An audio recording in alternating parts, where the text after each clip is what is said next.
Madhav Chakri కేశవను arrest చేయించిన తాయారు భర్తకు దిమ్మ తిరిగే షాక్ ఇచ్చిన మహాలక్ష్మి. అసలు ఇదంతా ఎలా జరిగిందనేది వీడియోని స్కిప్ చేయకుండా చివరి వరకు చూడండి. పొదరిల్లు రేపటి ఎపిసోడ్స్లో ఏం జరగబోతుందో ముందుగా తెలుసుకోవాలి అనుకుంటే వీడియోని లైక్ చేసి ఛానల్ని సబ్స్క్రైబ్ చేసుకుని పక్కనే ఉన్న బెల్ సింబల్లో ఆల్ పై క్లిక్ చేయండి. ఇలా చేయడం వల్ల ఫర్దర్గా మేం పెట్టే వీడియోస్ నోటిఫికేషన్ రూపంలో ముందుగా చూడగలుగుతారు. మొత్తం మీరు చూసుకున్నట్లయితే మహాలక్ష్మికి చక్రి చెప్పిన విషయాలన్నీ కూడా అబద్ధమన్న విషయం తెలిసిపోతుంది. మొదట చిన్నోడు అంటే కన్నా విషయంలో అబద్ధం చెప్పాడు, తర్వాత కేశవ్ విషయంలో, ఇంకా అలాగే మాధవ విషయంలో, ముగ్గురు విషయాల్లో చెప్పిన అబద్ధాలన్నీ కూడా అవి అబద్ధాలే అన్న విషయాలన్నీ క్లియర్గా తెలుసుకున్న తర్వాత మహాలక్ష్మి చాలా కోపంగా అయితే ఉంటుంది. చక్రితో గొడవ పడుతుంది. అయినా నేను నా కుటుంబం గురించి అబద్ధం చెప్తే మీరెందుకు అంత బాధపడుతున్నారు? మీ భర్త అబద్ధం చెప్పినందుకు ఫీల్ అవుతున్నారా అని చెప్పి ఇంకా చక్రి అయితే మహాలక్ష్మిని అడిగేసరికి మీరు ఏం చెప్తే నాకెందుకు, మీరు ఒక అబద్ధాన్ని చెప్పి పెంచి పోషిస్తున్నారు, ఎన్ని అబద్ధాలు చెప్పారు, ఎంత మోసం చేశారు అని చెప్పి ఇంకా చక్రిని నిలదీస్తుంది మహాలక్ష్మి.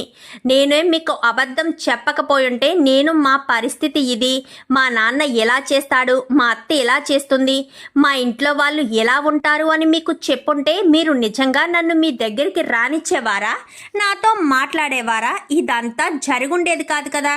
అలా జరగకపోతే మీకే నష్టం అయ్యుండేది కదా అని చెప్పి ఇంకా చక్రియే రివర్స్లో మహాలక్ష్మి మీద గొడవ పడతాడు.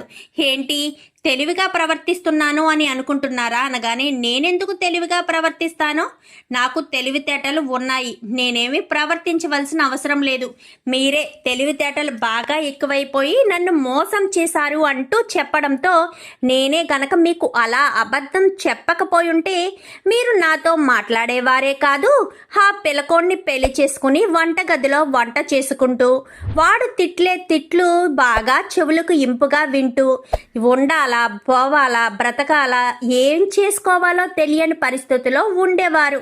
ఆ పిల్లకోడిని పెళ్లి చేసుకుని అంటూ చక్రి అన్న మాటలకు కౌంటర్గా ఆ పిల్లకోడు పిలకనే కత్తిరించి పడేసేదాన్ని, పెళ్లి చేసుకోకుండా ఉండడానికి ఏదైనా చేసేదాన్ని.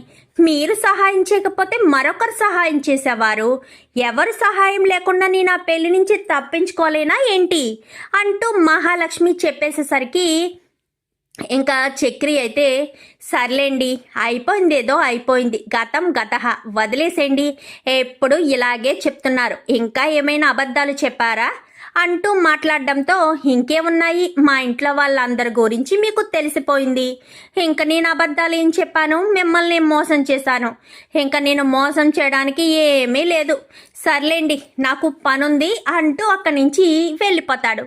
ఈలోపు వీడిని అంటే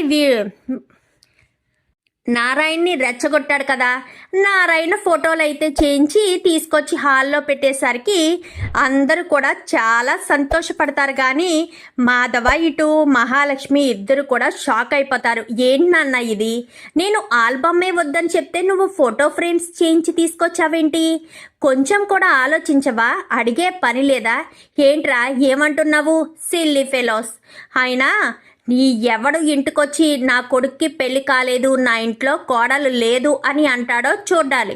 ఈ ఫోటోలు చూశాక వాడు నెత్తి నోరు బాదుకొని వెళ్ళిపోవలసిందే అని నారాయణ ఎంతో గర్వంగా చెప్పి అక్కడి నుంచి వెళ్ళిపోతాడు.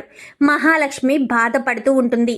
ఏంటమ్మా మహాలక్ష్మి, దీని గురించే బాధపడుతున్నావా అని అడగడంతో చూసారా పెద్ద ఏం జరుగుతుందో, ఇంకా నేను ఈ చక్రి భార్యనన్న విషయం ప్రపంచానికి తెలిసిపోతుంది, ఇంకా ఏం జరగబోతాయో, ఆధార్ కార్డులో రాయిస్తారో లేక రేషన్ కార్డులో రాయిస్తారో జనాభా లెక్కల్లో చేరుస్తారో, ఏంటో నా పరిస్థితి నాకే అర్థం కావట్లేదు అనుకుంటూ మహాలక్ష్మి అక్కడి నుంచి ఏదో ఒక రోజు నిజం ఖచ్చితంగా చెప్పి తీరుతాను అని వెళ్ళిపోతుంది. వెళ్ళిపోయేసరికి ఇంక ఇది ఇలా ఉండగా గాయత్రికి పెళ్లి చేయాలని ఒక పెళ్లి కొడుకు సంబంధాన్ని చూసి మరీ ఇంటికి వచ్చేస్తాడు తాయారు భర్త. అయితే రావడంతో ఇంకా తాయారైతే చాలా సంతోషపడిపోతుంది.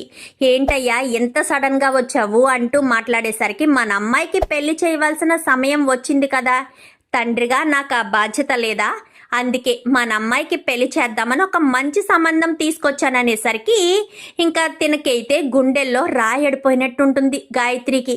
ఎందుకంటే తను మాధవని ప్రేమించింది కదా, చిన్నప్పటి నుంచి మాధవని ఇష్టపడింది. మరి అలాంటిది మరొక వ్యక్తిని పెళ్లి చేసుకోవాలంటే గాయత్రికి ఎంతైనా నరకంలా ఉంటుంది కదా.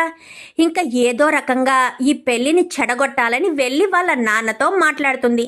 నాన్న, నాకు ఈ పెళ్లి ఇష్టం లేదు నాన్న, నేను మాధవ్ బావనే ప్రేమించాను, మాధవ్ బావనే పెళ్లి చేసుకుంటాను, మాధవ్ బావ అంటే నాకు చాలా ఇష్టం నాన్న, నన్ను అర్థం చేసుకోండి నాన్న అంటూ ఎంతగానో నచ్చ చెప్తుంది.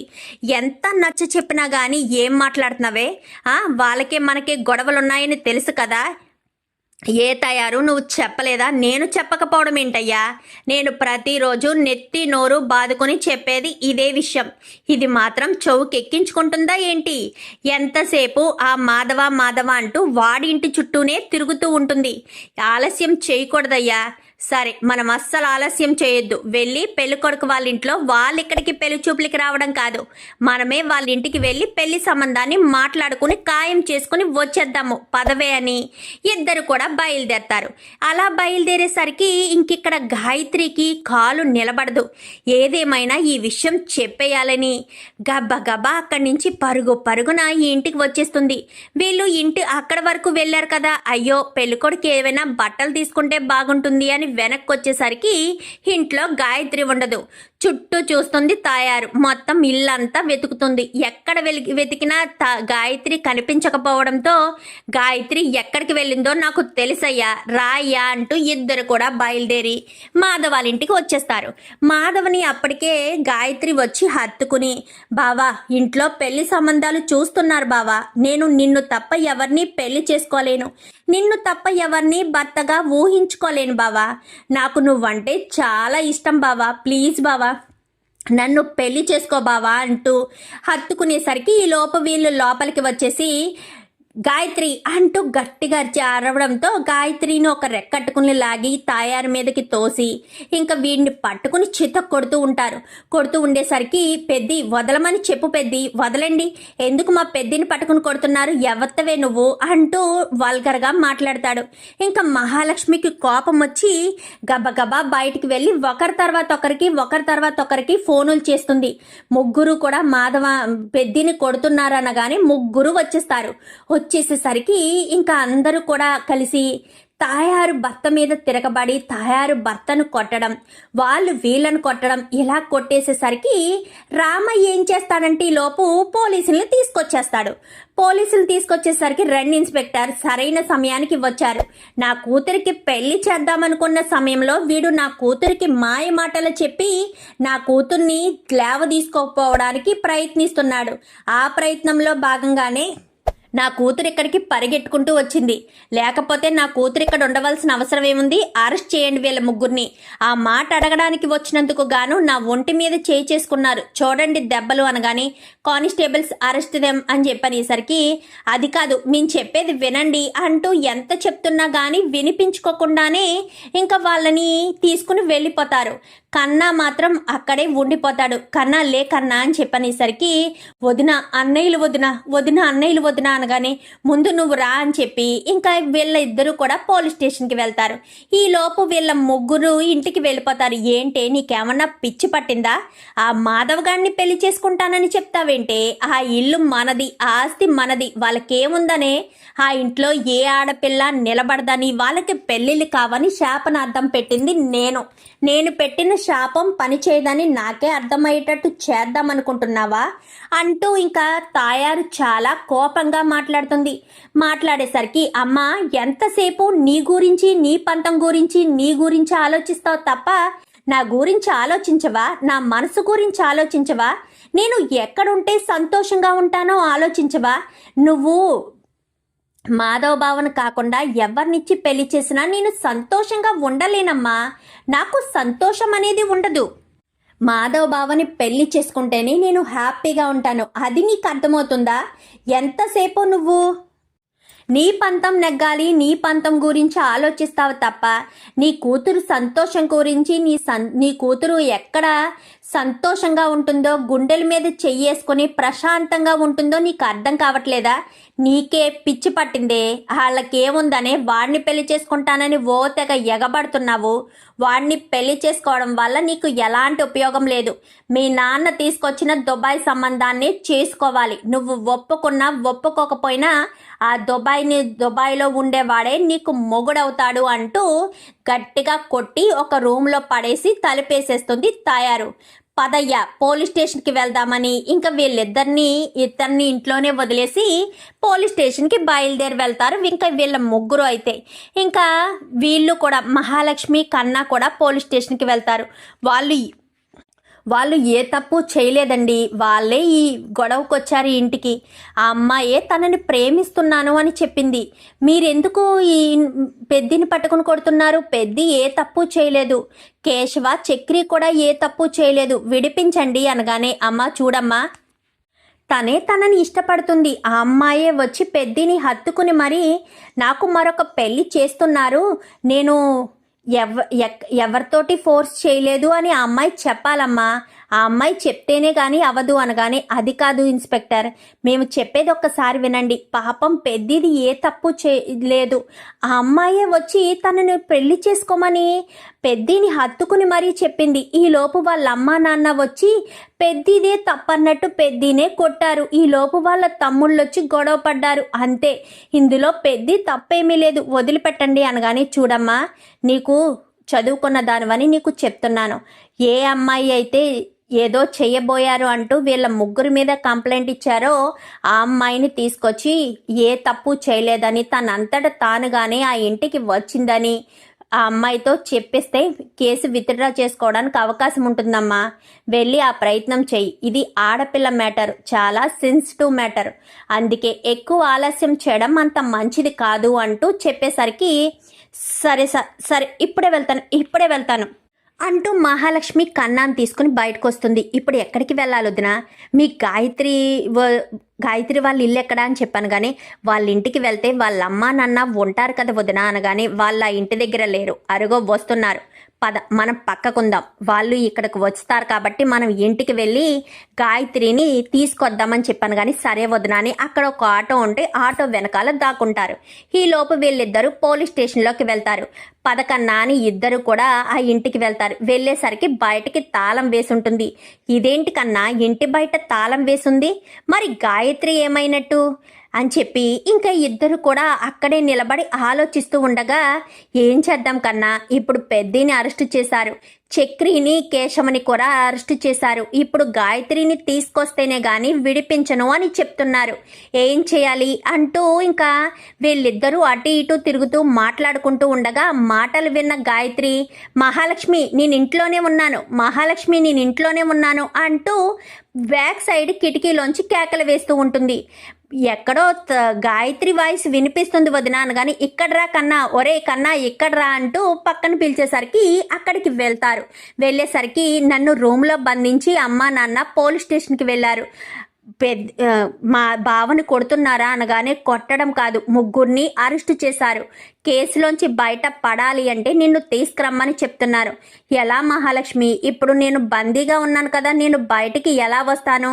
నేను బయటకు వచ్చే మార్గం చూస్తాను, కానీ నువ్వు స్టేషన్కి వచ్చి నిజం చెప్పాలి, నీ అంతటా నువ్వుగానే వచ్చావని, ఎవరి బలవంతం మీద అక్కడికి రాలేదని నువ్వు చెప్పాలి, చెప్తేనే పని జరుగుతుంది అనగాని, తప్పకుండా ఖచ్చితంగా చెప్తాను, ఏదో రకంగా నన్ను ఇక్కడి నుంచి తీసుకువెళ్ళు, బావ అంటే నాకు చాలా ఇష్టం మహాలక్ష్మి, బావ లేకపోతే నేను ఉండలేను, బావతోనే నా బ్రతుకు అనుకుంటున్నాను, బావని ఎంతో ఇష్టపడ్డాను, చిన్నప్పటి నుంచి బావనే పెళ్లి చేసుకోవాలని ఆశపడ్డాను, కానీ మా అమ్మ మా బావ నుంచి నన్ను దూరం చేయాలని చూసినా నేను మాత్రం మా బావను మర్చిపోలేను, ప్లీజ్ మహాలక్ష్మి, ఏదో రకంగా నన్ను మా బావని కలుపు మహాలక్ష్మి అంటూ ఎంతగానో బ్రతిమాలుతుంది. కంగారు పడకు గాయత్రి, ఏదో ఒకటి చేద్దాము, కన్నా ఆ రాయి ఎందుకో అని చెప్పనేసరికి ఇప్పుడు మనం తాళం కనుక పగలగొట్టామంటే చాలా పెద్ద ప్రాబ్లం అవుతుంది వదిన. మనల్ని దొంగలంటారు. ఇప్పుడు ఏం చేయాలి? మహాలక్ష్మి వెనక నుంచి ఒక డోర్ ఉంటుంది. ఆ డోర్ తీస్తే నేను బయటికి రావడానికి అవకాశం ఉంటుంది. సరే సరే రాకన్నా అని చెప్పి ఇద్దరు కూడా బ్యాక్ సైడ్కి వెళ్తారు. బ్యాక్ సైడ్కి వెళ్ళేసరికి ఇంకా డోర్ తీయాలంటే బయట నుంచి గెడ పెట్టేసి ఉంటుంది. గెడ పెట్టేసి ఉండేసరికి ఆ గెడ ఓపెన్ చేయడంతో గాయత్రి బయటికి వచ్చేస్తుంది. రా, మనం ఎవరికి కనిపించకుండా వెళ్ళాలి అని ఇంకా ఒక చున్నీనైతే గాయత్రి మొహానికి కట్టేసుకుని డైరెక్ట్ రోడ్లంట కాకుండా సందుల్లోంచి అయితే గాయత్రి, మహాలక్ష్మి, కన్న ముగ్గురు కూడా బయలుదేరతారు. ముగ్గురు కూడా బయలుదేరేసరికి మా అమ్మ నాన్న పోలీస్ స్టేషన్ దగ్గరే ఉన్నారా మహాలక్ష్మి? అవును, పోలీస్ స్టేషన్ దగ్గరే ఉన్నారు. వాళ్ళు నిన్ను బయట చూడకముందే మనం చాలా ఫోర్స్గా అక్కడికి వెళ్ళేసరికి కొంచెం స్పీడ్ అందుకుని మనం పోలీస్ స్టేషన్లోకి వెళ్ళిపోవాలి. అలా మనం పోలీస్ స్టేషన్లోకి వెళ్ళిపోగలిగితే ఎలాంటి ఇబ్బంది ఉండదు అని చెప్పి ఇంకా మహాలక్ష్మి చెప్పడంతో సరే అని గాయత్రి కన్నా ముగ్గురు కూడా అక్కడ వరకు కొంచెం స్లోగా ఉన్నా కరెక్ట్గా స్టేషన్ దగ్గరికి వచ్చేసరికి పరుగు పరుగున లోపలికి వెళ్ళిపోతాడు. ఎందుకంటే బయట రమణయ్య ఉంటాడు. అలాగే తాయారు వాళ్ళ భర్త కూడా ఉండేసరికి గాయత్రి గాయత్రి అంటూ పిలుస్తూ ఉండే వెనకాలే వచ్చేసేసరికి ఎవరమ్మా మీరు? ఎందుకంత పరుగు పరుగును వస్తున్నారు? బావా అనుకుంటూ గబగబా సెల్ దగ్గరికి వెళ్ళిపోతుంది గాయత్రి. విసే ఇలా రావే, ఎందుకే వాడి దగ్గరికి వెళ్తావు అనగానే నువ్వు ఉండమ్మా, నాకు బావంటే ఇష్టమని నీకు ఎన్నిసార్లు చెప్పలేదు? బావని తప్ప నేను ఎవరిని పెళ్లి చేసుకోనని నీకు ఎన్నోసార్లు చెప్పాను కదమ్మా. నా బాధ నీకు అర్థం కావట్లేదా? ప్రతిసారి నీ పంతమే నెగ్గాలని ఎందుకు అనుకుంటావమ్మా? బావ అంటే నాకు ఇష్టం. నేను బావని తప్ప ఎవరిని పెళ్లి చేసుకోను. ఇన్స్పెక్టర్ గారు, మా బావ నన్ను లేవదీసుకుపోలేదు. నేనే మా బావ కోసం మా ఇంట్లో నాకు వేరే పెళ్లి చేస్తున్నారని మా బావని నన్ను పెళ్లి చేసుకోమని అడగడానికే వాళ్ళ ఇంటికి వెళ్ళానే తప్ప మా బావ నాకు ఎలాంటి మాయ మాటలు చెప్పలేదు. మా బావ నన్ను ఎప్పుడూ మోసం చేయలేదు. నన్ను ఎప్పుడూ మా బావ ముట్టుకున్నది కూడా లేదు. మా బావ మీద నింద వేస్తే మాత్రం నేను అస్సలు ఊరుకోను. మా అమ్మ వాళ్ళే కావాలని నన్ను మా బావను విడదీయడం కోసం లేనిపోనివి చెప్పి కేసు పెట్టారు. అంతే తప్ప మా బావ ఏ తప్పు చెయ్యలేదు అంటూ చెప్పేసేసరికి అది కాదమ్మా, నువ్వు నిన్నే ఏదో చెయ్యాలి అనుకున్నాడు అంటూ మాట్లాడారు అని చెప్పాను. కానీ ఏం కాదు, అంతా అబద్ధం. మా బావ ఏ తప్పు చేయలేదు. మా బావని వదిలిపెట్టండి అనేసరికి ఇంకా నీకేమన్నా పిచ్చా ఏంటే అంటూ ఇంకా తాయారైతే గాయత్రిని కొట్టడానికి ప్రయత్నిస్తుంది. అలా కొట్టడానికి ప్రయత్నించేసరికి గాయత్రి ఒంటి మీద చేయి పడకుండా తాయారు చేతినైతే మహాలక్ష్మి పట్టుకుని మీకేమైనా పిచ్చా ఏంటి? మీకు బుర్ర పనిచేయడం లేదా? ఎందుకు తనకి మీరంటే ఇష్టం లేదు అని చెప్తుంది కదా. మీరు చూసే పెళ్లి సంబంధం తను చేసుకోను, పెద్దినే పెళ్లి చేసుకుంటాను అని చెప్తుంది కదా. మరి ఎందుకు తన ఇష్టాన్ని మీరు గౌరవించలేకపోతున్నారు? పదే పదే తనని ఎందుకు ఇబ్బంది పెడుతున్నారు? ఏ అమ్మాయి, నీకు అనవసరం, నీకు సంబంధం లేదు. నువ్వు ఆ ఇంటికి వచ్చావు, ఎన్ని రోజులు ఆ ఇంట్లో ఉంటావో, 5 మగవాళ్ళ మధ్యలో ఎన్ని రోజులు ఆ ఇంట్లో కాపురం చేస్తావో నాకు తెలీదు. నువ్వు మాత్రం మా విషయంలో జోక్యం చేసుకోవడానికి అస్సలు వీల్లేదు. నీకు ఏ సంబంధం లేదు అనగాని ఏ సంబంధం లేదా? ఎందుకు లేదు? ఆ ఇంటితో నాకు సంబంధం ఉంది. ఇప్పుడు చెప్తున్నాను, ఇప్పటి వరకు నేను వీళ్ళిద్దరి విషయంలో కలగ చేసుకోలేదు. ఇప్పుడు చెప్తున్నాను, మీరు గాయత్రికి పెద్దికి పెళ్లి చేయను అని చెప్తున్నారు కదా. వీళ్ళిద్దరికి పెళ్లి చేసే బాధ్యత నాది. వీళ్ళిద్దరిని ఒకటి చేసే బాధ్యత నాది. ఏంటే ఏం వాగుతున్నావు? నా కూతురికి పెళ్లి చేయడానికి నువ్వెవతవే? చేస్తాను, చూస్తూ ఉండండి. మీరు పెద్ది లాంటి అబ్బాయిని ఎంత వెతికినా కానీ ఎక్కడా దొరకడు. పెద్ది చాలా మంచివాడు. గాయత్రి కూడా పెద్దిని ఇష్టపడుతుంది. పెద్దితోటే జీవితాన్ని పంచుకోవాలనుకుంటుంది. కూతురు ఎవరినైతే ఇష్టపడుతుందో వాళ్ళకిచ్చి పెళ్లి చేయాలి. కానీ మీ పంతాలకు, మీ పగలకు, మీ ఆస్తుల మధ్య ఉన్న గొడవలకు తన జీవితాన్ని ఎందుకు నాశనం చేస్తున్నారు? పెద్దిని ప్రేమించింది కాబట్టి తనకే ఇచ్చి పెళ్లి చేయాలి. ఇన్స్పెక్టర్ గారు, వీళ్ళిద్దరూ ప్రేమించుకున్నారు. పెళ్లి చేసుకోవడానికి కూడా వీళ్ళిద్దరూ మేజర్లు, పెళ్లి చేసుకునే హక్కు అధికారం వీళ్లకు ఉంది, వాళ్ళ ఇష్టపూర్వకంగా బ్రతికే అవకాశం అధికారం కూడా ఉంది అంటూ మాట్లాడేసరికి అది కాదమ్మా అని చెప్పనగానే మీరు ఏదైనా చెయ్యండి, ఏదైనా చేసుకోండి, నేను ఇప్పుడు చెప్తున్నాను తాయారు గారు, మీకు నాకు ఎప్పుడు ఇంత డిస్కషన్ జరగలేదు, కానీ మీరు ఎప్పుడైతే పెద్ద ఒంటి మీద చేసుకున్నారో అప్పుడే మీకు పెద్దరికం ఉందని కూడా నేను మర్చిపోయాను, ఏం చేయడానికైనా వెనకాడను. గాయత్రి, నువ్వు ధైర్యంగా ఇంటికి వెళ్ళు, నీకు పెద్దికి పెళ్లి చేసే బాధ్యత నాది. ఈ మహాలక్ష్మి ఎవరికైనా మాట ఇచ్చిందంటే ఖచ్చితంగా నెరవేరుస్తుంది. నీకు పెద్దికి పెళ్లి చేసే బాధ్యత నాది, అర్థమవుతుందా? గుర్తు పెట్టుకో అని చెప్పి ఇంకా వార్నింగ్ ఇచ్చేసరికి ఏంటే నా కూతురు పెళ్లి చేయడానికి నువ్వెవత్తవే అంటూ మాట్లాడేసరికి 10 సార్లు నేను చెప్పను, మీలా నోటుకొచ్చినట్టు వాగవలసిన అవసరం నాకు లేదు. రా పెద్ది అనుకుంటూ పెద్దిని, కేశవని, కన్నాని, చక్రిని తీసుకుని అక్కడి నుంచి మహాలక్ష్మి ఇంటికి వెళ్ళిపోతుంది. ఏంటే మా పరువుని పోలీస్ స్టేషన్ వరకు తీసుకొచ్చేసావా? అయినా నిన్ను గదిలో బంధించి వచ్చాం కదే అనగానే, ఏంటమ్మా గదిలో బంధించాను అంటున్నావు? నేను బావను ప్రేమించాను, బావను మాత్రమే పెళ్లి చేసుకుంటాను, చెప్పింది కదా మహాలక్ష్మి నాకు బావకు పెళ్లి చేస్తానని. ఎలా చేస్తుందో మీరు చూస్తూ ఉండండి, మీ పంతం గెలుస్తుందో మా ప్రేమ గెలుస్తుందో అది చూద్దాం. మీరు ఏదైనా చేసుకోండి, నేనెక్కడికి వెళ్ళను. మహాలక్ష్మి మాట ఇచ్చిందంటే ఖచ్చితంగా నిలబెట్టుకుని తీరుతుంది అని చెప్పి చాలా ధైర్యంగానే అక్కడి నుంచి గాయత్రి ఇంటికి వెళ్ళిపోతుంది. ఏంటే ఏం జరుగుతుందే? నేను వెళ్ళి దుబాయ్లో ఉంటే నువ్వు ఇక్కడ చేసేది ఇదేనా? కూతుర్ని కంట్రోల్లో కూడా పెట్టలేకపోయావా అనగాని, నేనేం చేశానయ్యా? ఎప్పటికప్పుడు దాన్ని కొట్టి తిట్టి వాళ్ళ ఇంటికి వెళ్లకుండా ఆపడానికి ఎన్నో ప్రయత్నాలు చేశాను. కొట్టడం తిట్టడం వల్ల ప్రేమ చచ్చిపోతుందని ఎవరే చెప్పారు? మనం ప్రేమను ప్రేమతోటే గెలుచుకోవాలి. వాడిని పెళ్లి చేసుకోవడం వల్ల ఎలాంటి ఉపయోగం ఉండదని దానికి అర్థమయ్యే రీతిలో చెప్పాలి. అదేమన్నా చిన్నపిల్ల అనుకుంటున్నావా? కొట్టి తిట్టి భయపెడితే వెళ్ళొద్దు అంటే అక్కడికి వెళ్ళకుండా ఉండడానికి వాళ్ళిద్దరి మధ్యలో ప్రేమ ఉంది. ప్రేమ ఎంతకైనా తెగిస్తుంది, ఏం చేయడానికైనా వెనకాడదు.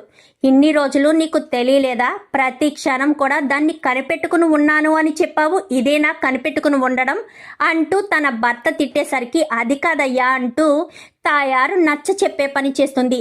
అది కాదు బావా అని చెప్పాను కానీ అన్నా చెల్లెళ్ళిద్దరూ ఉండి ఏం చేశారు? నా కూతుర్ని ఆ పనికి మాలినోళ్ళ ఇంటికి పంపించడానికి సిద్ధం చేశారా? అసలు మీకు బుద్ధే లేదు. వాళ్ళ దగ్గర నుంచి ఎలాగా ఆస్తి లాక్కోలేకపోయారు. మన అమ్మాయిని తీసుకెళ్లి వాళ్ళ ఇంట్లో పడేస్తే ఇంకా మనకు ఆస్తి ఏమొస్తుంది? నీకు అసలు బుర్రే లేదు, నోరు మాత్రం ఉందంతే, అంతకు మించి బుర్ర లేకుండానే పని చేస్తున్నావు. నేను దుబాయ్లో ఉండి సంపాదించింది ఎందుకే? పైగా నేను ఇంటికి రావడంతోటే ఓ పెద్ద నోరేసుకుని పడిపోయావు. 10ంటికి ముందు అమ్మాయి మనసుని ఎలా మార్చాలో అది చూడాలి. నేను వాళ్ళకి మాట ఇచ్చొచ్చాను, మా అమ్మాయిని మీ ఇంటి కోడల్ని చేస్తానని. పని కట్టుకుని ఇప్పటికిప్పుడు నువ్వు దుబాయ్ నుంచి వచ్చింది అందుకే. ముందు ఇంటికి అని చెప్పి ఇంకా ఇంటికి వెళ్ళిపోతారు. ఇంకా పెద్దిని వీళ్ళని తీసుకుని మహాలక్ష్మి ఇంటికి వస్తుంది. మిగిలిన వాళ్ళిద్దరికి అంటే కన్నా, చక్రికి, కేశవకి దెబ్బలు చిన్నగా తగిలినా ఆల్రెడీ మాధవ్ని అప్పటికే తాయారు భర్త కొట్టేశాడు కదా.